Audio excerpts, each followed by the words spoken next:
मिट्टी में मिल गए इरादे यजीद के, आज भी परचम लहरा रहा है हुसैन का। अस्सलामुअलैकुम नाज़रीन, तारीख़ इंसानी में हज़ारों जंगें लड़ी गई, लाखों सल्तनतें मिट गई और बड़े बड़े बादशाह मिट्टी में मिल गए, लेकिन 1400 साल गुजरने के बाद भी तपते हुए सहरा की वो 73 जानें आज भी अरबों दिलों पर राज कर रही हैं। तो नाज़रीन, वो कौन सा जज्बा था जिसने प्यास को सब्र और शहादत को फतह बना दिया? हुसैन, क्या तारीफ करूं तेरी जात की, सब्र भी रो पड़ा था जब करबला की रात थी। तो नाज़रीन, आज हम लोग बात करेंगे करबला की तारीख के उस अजीम तरीन मार्के की, जिसके बारे में चंद ऐसे हैरत अंगेज और ईमान अफरोज हकाइक हैं जिन्हें सुनकर आपकी आंखें नम और दिल इमाम हुसैन की अजमत के आगे झुक जाएगा। करबला इराक की दारुल हुकूमत बगदाद से तकरीबन 100 किलोमीटर जनूबी मगरब में दरियाए फरात के किनारे वाक़ एक तारीखी और मजहबी शहर। पॉइंट नंबर 1, करबला का सबसे दिलफरोश मंजर पानी की बंदिश था। तो नाज़रीन, जरा तसव्वुर कीजिएगा, दरियाए फरात के किनारे पर खेमे लगे हुए हैं, पानी सामने बह रहा है, लेकिन आले मोहम्मद पर 3 दिन से पानी बंद है। वैसे दुनिया की तारीख में प्यास को हमेशा कमजोरी समझा गया था, लेकिन करबला में इमाम हुसैन अलैहिस्सलाम और उनके बावफा भाई गाजी अब्बास अलैहिस्सलाम ने इस प्यास को एक ताकत बना दिया। तो नाज़रीन, हैरत की बात ये है कि इब्ने ज़ियाद की फौज ने सोचा था कि प्यास की शिद्दत से इमाम कमजोर पड़ जाएंगे और बैत कर लेंगे, लेकिन तारीख गवाह है प्यास जितनी ज्यादा बढ़ती गई, हुसैन के चेहरे का नूर और हक पर डट जाने का अज़म उतना ही मजबूत होता गया। तारीखे दान लिखते हैं कि जब गाजी अब्बास पानी लेने दरिया पर पहुंचे तो उन्होंने पानी चुल्लू में लिया, लेकिन अपने सूखे होंठों को देखकर पानी वापस दरिया में फेंक दिया। दुनिया की तारीख में ऐसा सच्चा असार और प्यास पर ऐसी फतह न कभी पहले देखी गई और ना ही कभी बाद में देखी जाएगी। ये पानी की प्यास नहीं थी बल्कि हक की प्यास थी, जिसने करबला को हमेशा के लिए जिंदा कर लिया, क्योंकि इस्लाम जिंदा होता है हर करबला के बाद। तो नाज़रीन, एक तरफ यजीद की कसीर फौज थी जिसकी तादाद मोरखीन के मुताबिक 22,000 से लेकर 30,000 या इससे भी ज्यादा बताई जाती है, मगर दूसरी तरफ 72 नफूसे कुदसिया जिनमें बूढ़े,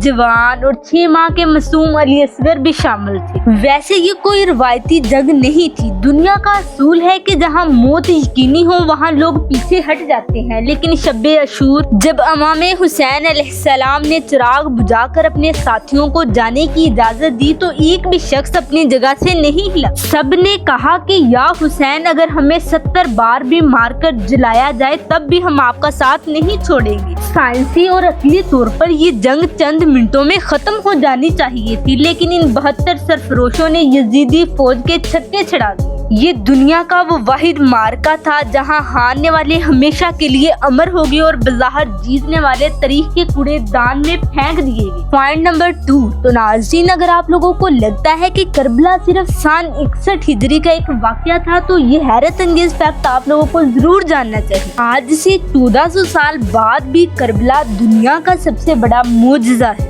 साल इमाम हुसैन अलैहिस्सलाम के चहलम पर दुनिया का सबसे बड़ा पुरअमन इंसानी इज्तिमा इराक में होता है। नजफ से करबला तक करोड़ों लोग पैदल सफर करते हैं, जिसमें हर रंग, नस्ल और मजहब के लोग शामिल होते हैं, लेकिन हकीकत तो ये है कि 2 करोड़ से ज्यादा लोगों को कई दिनों तक मुफ्त खाना, रहाइश और तिब्बी सहूलियात फराहम की जाती है, और ये सब कुछ करबला के मकामी लोग अपनी जेब से करते हैं। कोई हुकूमत या तंजीम इतना बड़ा इंतजाम नहीं कर सकती। ये इमाम हुसैन अलैहिस्सलाम की उस कुर्बानी का सिला है जो उन्होंने खुदा की राह में दी थी। पूरी दुनिया के लोग हैरान हैं कि वो हुसैन जिसकी लाश पर करबला में गोड़े दौड़ाए गए, आज उस हुसैन के नाम पर करोड़ों लोग दीवाने वार चले आते हैं। बेशक हुसैन सबका। पॉइंट नंबर 3, हुर्मे हुसैनी यानी इमाम हुसैन अलैहिस्सलाम का रोजा मुबारक, जिसे दुनिया भर में अकीदत का मरकज माना जाता है। इस रोजे के अंदर 2 चीजें सबसे ज्यादा मशहूर है। पहली चीज खाके शिफा है, यानी वो मिट्टी जिस पर इमाम हुसैन अलैहिस्सलाम का पाक खून गिरा। इस मिट्टी में अल्लाह ताला ने ये मौजज़ा रखा है कि उसे बीमारों के लिए शिफा का जरिया बना दिया है। और दूसरी सबसे मशहूर चीज यहाँ का मुफ्त लंगर और मेहमान नवाजी, जिसे मजीफ कहते हैं। यहाँ आने वाले हर ज़ायर को, चाहे वो दुनिया के किसी भी कोने से आए, उसे इमाम हुसैन का मेहमान समझा जाता है और उसकी ऐसी खिदमत की जाती है जिसकी मिसाल पूरी कायनात में कहीं और नहीं मिलती। पॉइंट नंबर 4, अगर आप दुनिया की किसी भी मस्जिद या मज़ार का गुंबद देखें तो उसके ऊपर आपको चांद तारे का निशान जरूर नजर आए, लेकिन करबला में इमाम हुसैन अलैहिस्सलाम और गाजी अब्बास अलैहिस्सलाम के गुंबद पर चांद तारा नहीं है, बल्कि वफादारी और शजाअत की अलामत के तौर पर एक इल्म या सुनहरी हाथ का निशान मौजूद है। एक और हैरानगी की बात नाज़रीन ये है कि इमाम हुसैन अलैहिस्सलाम के गुंबद पर हमेशा एक सुर्ख रंग का झंडा लहराता रहता है। अरब सखावत के मुताबिक सुर्ख झंडे का मतलब ये होता है कि इस पाक खून का इंतकाम अभी बाकी है। ये झंडा मुहर्रम अल हराम के महीने में तब्दील करके स्याह किया जाता है। इसके अलावा करबला की गलियों में आज भी वो मकामात मकामे कफ़े अब्बास के नाम से महफूज है, जहाँ गाजी अब्बास के बाजू कलम हुए थे, जहाँ ज़ायरीन आज भी रोकर सलाम पेश करते हैं। तो नाज़रीन, अल्लाह ताला से दुआ है कि अल्लाह ताला हम सबको भी 5 वक्त का पक्का और सच्चा नमाजी बनाए। तो नाज़रीन, करबला की कहानी सिर्फ इतनी सी थी, यजीद था और हुसैन है।